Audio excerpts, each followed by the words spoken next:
Magandang araw. Ngayon ay magluluto tayo ng apritada, pork apritada. Yung authentic way na pagluluto ng apritada.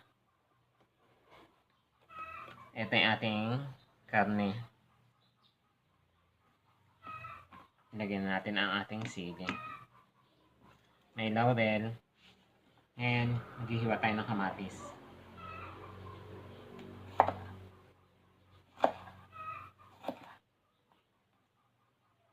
Sa apritada, ilalagay mo lahat na ng sangkap.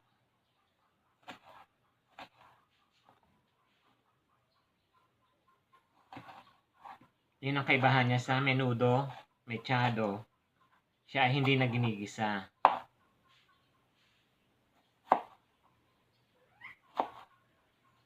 Para din siyang adobo.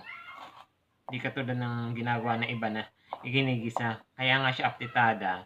Yun ang kaibahan niya.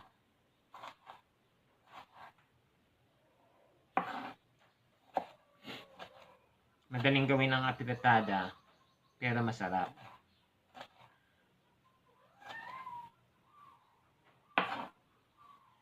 Hindi rin patatas ang ating ilalagay, kundi kamote. Para mas malasa siya. Kasi ang kamote may tamis. Ang patatas kasi, i-absorb lang niya yung alat at asim ng apritada. Hindi siya nagbibigay ng dagdag na lasa.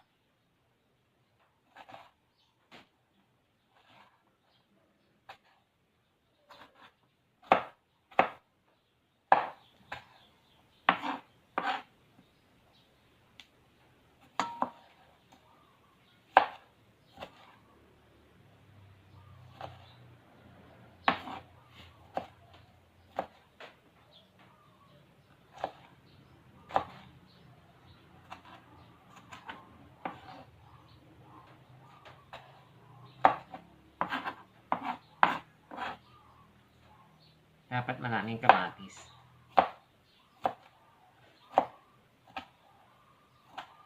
Pagkatapos natin mailagay lahat ng sangkap, marinate natin siya hanggang at least 30 minutes. Yan. Sunod naman natin ang sibuyas.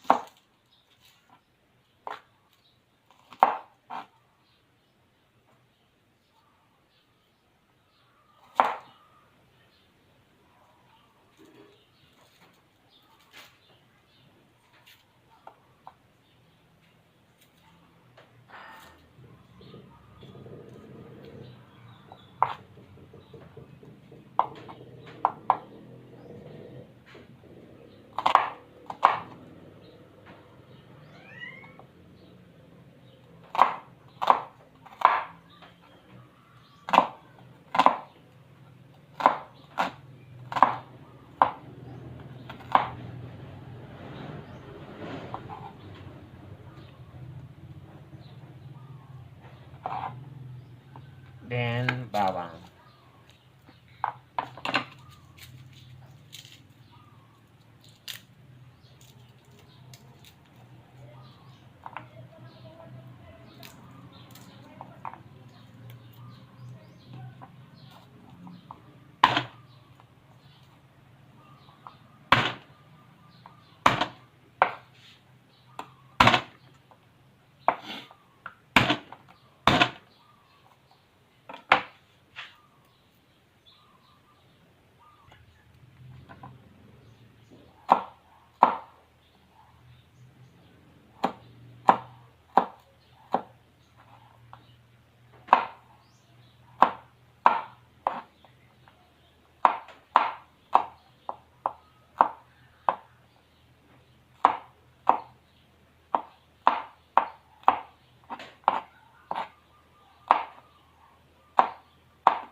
Lagyan naman natin ng konting paminta.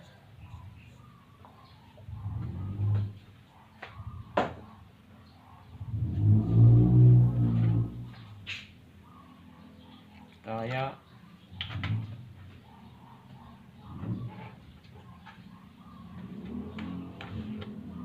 Konting patis.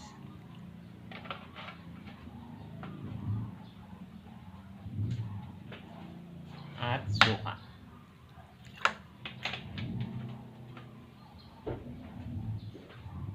Yan. Haluin na natin.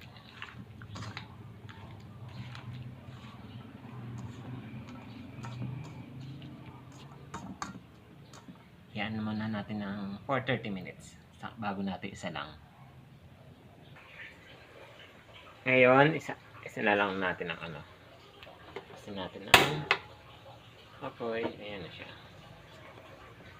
Ayan ang ating apritada. Ayan natin na siyang kumulo. Hanggang sa maiga siya. Pag matigas pa rin siya, saka natin dadagdagan ng tubig. Ayan.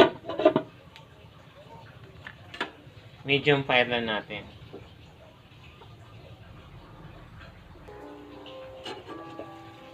O yan. Kumatas na ang tubig nila. Pati ang ating kamatis. Hintayin natin siyang maiga. Pag matigas pa, saka natin dadagdagan ng tubig. Ang ating apritada.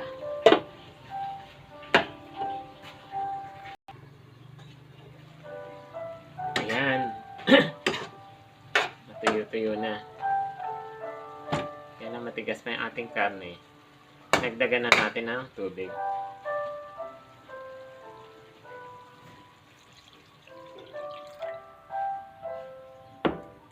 Ayan. Sakto yan kapag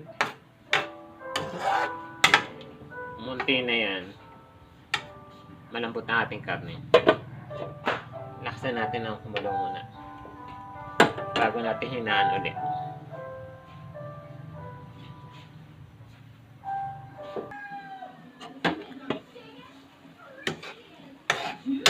Tingnan natin. Ayan, malambot na ang karne. Idagdag na natin ang ating kamote.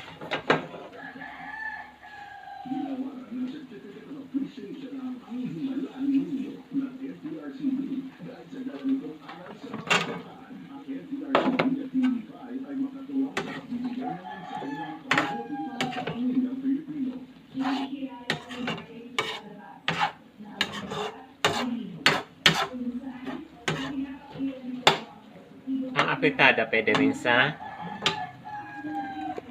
baka o kaya manok. Nilalagyan ito ng laurel para pampalis ng lansa ng karne.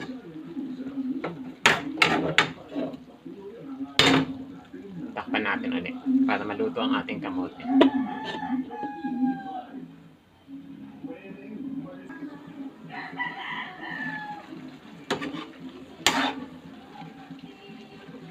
Ay, malambot na ating kamote. Luto na. Luto ng ating pork apritada. Sarap po. Pwede ng tanghalian. Kain na. Para sa mas masarap na ulam. Kain na tayo. Please like, share, and subscribe. Follow. Bye.